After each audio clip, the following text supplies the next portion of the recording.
There is a man whose name may not instantly ring a bell for many people, yet his voice has reached deep into the hearts of millions across the world. He is a man who stood shoulder to shoulder with some of the most respected legends in gospel music, whose rich baritone voice became the grounding force of one of the most celebrated vocal groups in Christian music history. He made a decision so uncommon in today's fame-obsessed culture that even now, it leaves people genuinely astonished. This is not a story about chasing celebrities or climbing the ladder of stardom. Instead, it is a story about something far deeper and more meaningful. It is about the courage to redefine what success truly means when the world around you insists that you have already reached the pinnacle. Marshall Hall's journey challenges nearly everything we think we know about achievement, fulfillment, and greatness. By the time his story unfolds completely, you may find yourself questioning your own definition of success and what it really means to live a meaningful life. So stay with me, because what happened next in Marshall's journey reveals a truth powerful enough to reshape how you view your own purpose. The spotlight has a powerful pull. It attracts people, energizes them, and makes them feel seen, valued, and alive. For many, it becomes the ultimate source of validation. But what most people fail to understand is this: the true test of character is not whether you can step into the spotlight and thrive there. The real test is whether you have the strength to step away from it when it begins to conflict with what matters most. Marshall Hall understood this truth in a way that few artists ever do. Marshall was born in Springfield, Illinois, in 1970. Unlike many musicians, he did not grow up dreaming of packed arenas, bright lights, or roaring applause. His childhood was rooted in faith and family. Sundays were sacred in the Hall household. His father served faithfully as a church deacon, while his mother devoted her time to teaching Sunday school. Faith was not something reserved for a single hour on Sunday morning. It was woven into every part of their daily lives. Imagine a modest home in the heartland of America, where the comforting aroma of Sunday dinner blended with the sound of hymns being practiced around an old piano. That was the environment that shaped Marshall's earliest years. This foundation is crucial to understanding everything that came later in his life. Marshall did not first learn music as a form of performance or entertainment. He learned it as an act of worship, a sacred language, and a way of communicating with God. Music was spiritual before it was ever public. As a young boy, Marshall sat in church services not merely listening, but absorbing everything around him. He observed how music could transform an atmosphere, how a single melody could soften hardened hearts, and how harmony could bring unity. Two people who otherwise disagreed on nearly everything. In Marshall's world, music was never just sound. It was ministry. It was connection. It was purpose. This is where his story begins to differ from so many others who eventually entered the music industry, while other kids dreamed of record deals, chart-topping singles, and radio play. Teenage Marshall was leading worship in his local church.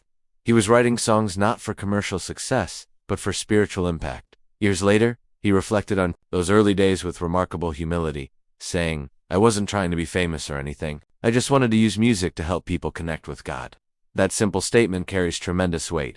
In a culture driven by visibility, self-promotion, and personal branding, Marshall's motivation was rooted in service, not recognition. This wasn't a rehearsed line or false modesty. It was the guiding principle that would shape every major decision he made throughout his life. The songs Marshall wrote in those small church sanctuaries were unlike the music designed for mainstream success. They were not crafted to be catchy or radio-friendly. Instead, they were raw, honest expressions of faith, filled with spiritual depth born from genuine struggles with belief, doubt, hope, and grace. These were not polished, commercially driven songs. They were prayers set to music, reflections on trusting God when life feels confusing, and meditations on how grace transforms ordinary moments into sacred ones. People began to notice not because Marshall promoted himself, but because authenticity has a way of cutting through noise. His ability to capture the real emotions of faith through songs slowly drew attention beyond his small church community. What makes this phase of his story especially significant is this: success came looking for Marshall. He did not chase it. That distinction matters more than most people realize, and it would define the entire course of his career. After finishing high school, Marshall moved to Nashville, Tennessee, the heart of Christian music in America. But his journey there looked very different from the thousands who arrive each year filled with ambition, demo tapes, and dreams of fame. Marshall arrived quietly and humbly, without fanfare and without desperation for recognition. When he reached Nashville, he chose a path few would expect. He became a background vocalist. Think about that for a moment. Here was a man with undeniable talent, strong songwriting skills, and a voice capable of carrying the lead, yet he chose to serve in supporting roles. He lent his warm, steady baritone to albums by some of the biggest names in Christian and gospel music, adding depth, texture, and soul to their songs. where many see background work as merely a stepping stone to endure until a breakthrough comes. Marshall saw it as his calling for that season. It was not anxiously waiting for his moment. He was faithfully serving in the moment he had been given. There is a powerful principle hidden here. Faithfulness in obscurity prepares you for responsibility and visibility. During this time, Marshall was learning the industry from the inside, refining his craft, strengthening his character, and building meaningful relationships. He was not networking with hidden agendas or using people to climb higher. He simply showed up with excellence, professionalism, and sincerity. Over time, he earned a reputation not for ambition or ego, but for dependability, integrity, and authenticity. But studio work also allowed Marshall the freedom to continue developing his songwriting. His songs remained deeply spiritual, never chasing trends or commercial success. Instead, they explored faith, hope, and grace with increasing maturity and depth. He was quietly storing up creative and spiritual reserves, preparing for something he could not yet see, even though it was being prepared for him. Then, in 2004, everything changed. Marshall received a call from Bill Gaither, a legendary figure in gospel music, inviting him to join the Gaither Vocal Band. For anyone familiar with Christian music, the significance of this invitation cannot be overstated. The Gaither Vocal Band was not just another group, it was an institution, known for breathtaking harmonies, uplifting melodies, and spiritually powerful performances. The group had touched countless lives. To join them was not merely a career opportunity. For Marshall, it was a ministry calling, and that distinction matters. When work is just a job, you focus on what you gain. When it is a calling, you focus on what you give. Marshall joined the group, and something extraordinary happened. His mellow baritone did more than blend it, became essential to the band's sound. Standing alongside vocal powerhouses like Guy Penrod with his commanding presence, and David Phelps with his soaring tenor, Marshall became the steady foundation that allowed the others to shine. What made his role so fascinating was that he never tried to compete for attention.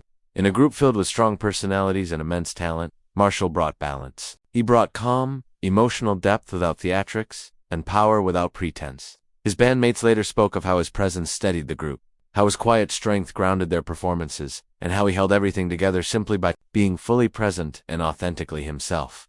The songs Marshall performed with the Gaither Vocal Band became timeless. Classics, Yes I Know, Loving God, Loving Each Other, Glorious Impossible, and many more. When Marshall sang, there were no vocal tricks, no exaggerated emotion, and no attempt to manipulate the audience. What people experienced instead was sincerity, truth, and worship offered with humility and excellence. Audiences often felt that they were not watching a performance, but being invited into genuine worship. In a culture saturated with spectacle and manufactured emotion, this authenticity became magnetic. People are so accustomed to being marketed to and emotionally guided that encountering something real stops them in their tracks. For 5 years, Marshall toured with the Gaither Vocal Band. 5 years of stages and spotlights, recording sessions, and television appearances, and countless moments of witnessing lives touched through music and faith. The group was constantly on the move, traveling from place to place and performing before sold-out crowds across the country and even beyond its borders. Night after night, they sang in packed venues filled with devoted listeners. Over time, Marshall became a familiar and recognizable face to thousands of gospel music fans. His voice reached far beyond concert halls that echoed through living rooms, churches, and car radios all across America. By every traditional standard, this moment represented the height of success. This was the summit people worked their entire lives to reach. This was the dream fulfilled, the goal achieved, the picture of what winning looked like. And then, in 2009, right at the absolute peak of his time with the band, Marshall made a decision that stunned nearly everyone. Without drama or fanfare, he quietly announced that he was leaving the group. Fans struggled to understand. His fellow band members were caught off guard. The music industry itself was left scratching its head. Why would someone step away when everything appeared to be going so well? Why walk away when you were living the very dream most artists spend their lives chasing? This is the moment where we need to slow down and truly reflect on what happened next, because this decision sits at the very heart of Marshall's story, and it is why his journey matters so deeply. The reason for his departure wasn't scandal. It wasn't exhaustion or burnout. It wasn't creative conflict or a more lucrative offer waiting elsewhere. The truth was far simpler, and yet far more challenging to understand. Marshall chose his family over his fame. He chose his calling over his career. He chose obedience to what he believed God was asking of him instead of continuing to climb higher in ambition. In making that choice, Marshall revealed something our culture urgently needs to grasp. Sometimes the most meaningful step forward is actually a step back. Sometimes real strength looks like saying no to good opportunities so you can say yes to the most important ones. And sometimes the truest definition of success isn't found in what you gain, but in what you are willing to give up for what truly matters. Marshall had been painfully honest with himself about the cost of his success. Endless touring meant missing bedtime routines, school plays, birthday celebrations, and ordinary Tuesday nights that quietly shaped family life. The demands of recording and performing drained his energy and divided his attention. Even when he was home between tours, his body might have been present, but his mind and emotions were often still on the road, worn down from constantly giving himself to crowds.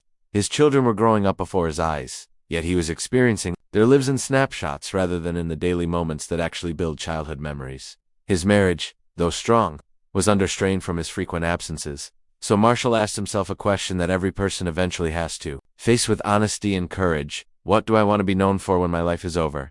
What will matter most in the end? What kind of legacy am I truly building? The crossroads he faced are not unique to famous musicians. People everywhere encounter the same dilemma in different forms. It's the executive deciding whether to accept a promotion that requires relocating far from aging parents. It's the entrepreneur choosing between expanding a business or protecting a marriage. It's the professional weighing career advancement against being present during their children's most formative years. Marshall's decision happened on a larger stage, but the principle behind it applies to everyone. You cannot serve two masters forever. Eventually you must decide what you value most. What made Marshall's choice so extraordinary, it wasn't simply that he chose his family. It was that he chose them when the cost was impossible to ignore. He wasn't escaping a job he despised. He was walking away from work he loved, a ministry he deeply valued, and a platform he had spent years building. The sacrifice was real. The loss was visible. And he made the choice anyway because he was clear about his priorities. Consider the courage that it required in an industry that measures worth by visibility and defines significance through success. Marshall willingly stepped away from both. He knew people would question his decision. He understood that some would see it as wasting an incredible opportunity. He accepted that the music would go on without him, that someone else would take his place, and that the spotlight would eventually move on. And still, he chose his family. He chose presence over prominence. He chose the quiet, steady work of being a husband and father over the rush of applause and the thrill of the stage. This wasn't because Marshall failed to appreciate his years with the Gaither Vocal Band. He cherished that season of his life. Nor did he underestimate the impact of that ministry. He knew lives were being touched, but he also understood that no amount of influence outside the home could justify neglecting his first responsibility. His primary calling was to his wife and children. His first congregation gathered around his dinner table. Once that truth became clear, the decision, while still painful, became unmistakable. After leaving the Gaither Vocal Band, Marshall's life didn't indict, simply changed direction. He poured his creativity into songwriting, now with space to reflect and grow. His music became more personal, shaped by lessons about grace and everyday life, obedience that carries a cost, and the beauty and difficulty of faithfully showing up for the people you love. He continued to minister, but in smaller, more intimate settings, local churches, worship conferences, and through mentoring young musicians who needed guidance, not just in music, but in navigating the industry with integrity. Over time, Marshall became known not only for his voice, but for his character, wisdom, and authentic spiritual leadership. People sought him out not because of fame, but because of sincerity. At home, his family flourished. He was present in ways he hadn't been before, not just physically, but emotionally and mentally. He coached his children's teams, attended their concerts, shared meals without distractions, and had long, unhurried conversations.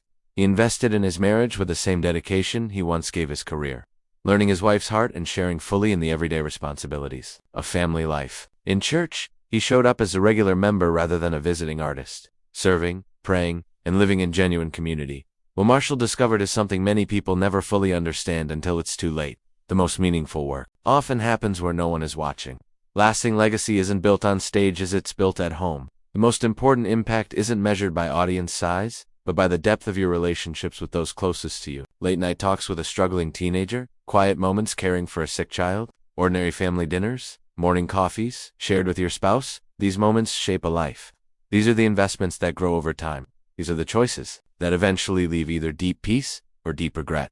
Marshall chose peace. He chose to build something that would outlast any performance, award, or recording. Years after leaving the Gaither Vocal Band, his legacy remains secure, but not in the way the industry typically defines it. He may not have the longest discography or the largest platform, but he has something far more valuable. Integrity preserved, a thriving family, a deepened faith, and a life lived in alignment with his values. Those impacted by his music still treasure the recordings and find comfort in his performances, but those who know him personally, his family, The young musicians he mentored, the churches he served, know him as more than a great singer. They know him as a man who understood what truly mattered and had the courage to live that truth. Marshall Hall's story challenges all of us to ask uncomfortable questions about our own lives. Are we chasing achievements that won't ultimately satisfy? Are we building success at the cost of our closest relationships? Are we so focused on what we're gaining that we overlook what we're losing? Are we letting the world define success for us, or are we brave enough to define it ourselves? There are no easy answers, and no single path fits everyone. But Marshall's life offers a powerful framework. Sometimes the most faithful choice is to slow down. Sometimes wisdom means choosing the less impressive road. Sometimes courage is found not in what you pursue, but in what you're willing to release. In a culture that celebrates spectacle and visibility, Marshall quietly bore witness to a different kind of miracle, the transformation that happens when obedience outweighs ambition, when faithfulness matters more than fame. His life reminds us that you don't need to be the loudest voice to make the greatest impact. You don't need the spotlight to live a meaningful life. Often the most powerful ministry happens in small, unseen moments, the ordinary, unrecorded acts of love, presence, and consistency. These are the choices that truly change the world. Marshall Hall never set out to be famous, and when fame arrived, he never allowed it to define him. He stayed grounded in faith, steady in values, and clear in priorities. He understood that his gifts were entrusted to him, not owned by him, and that his voice was meant to serve something greater than personal success. When the season came to use that voice in quieter ways in smaller rooms, he embraced it without regret. In that surrender, he found freedom, the peace that comes from knowing your worth is not tied to visibility. He learned that you can step out of the spotlight and still be exactly where you are meant to be. That public recognition can decrease while personal significance grows, and that the best chapters of life are often the ones no one else ever sees. And those unseen chapters, the ones written far from applause and attention, are often the chapters that shape a soul most deeply.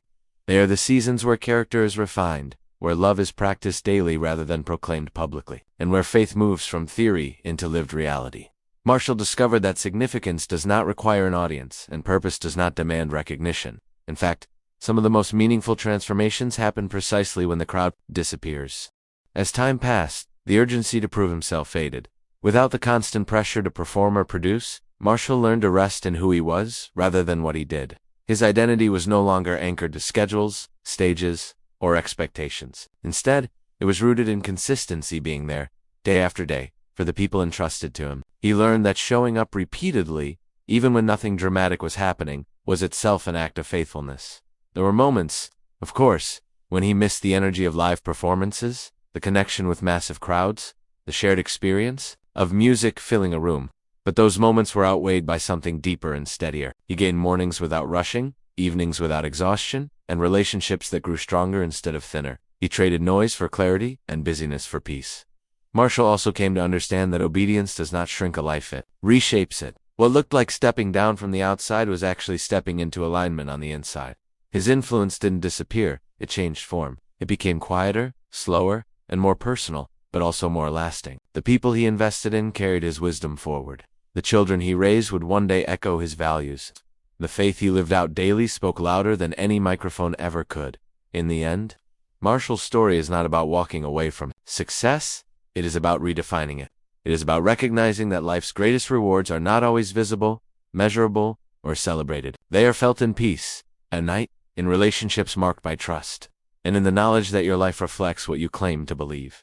Hayes' journey reminds us that the world will always push us toward more achievement, more recognition, more productivity. But wisdom often calls us toward enough work, enough striving, enough noise.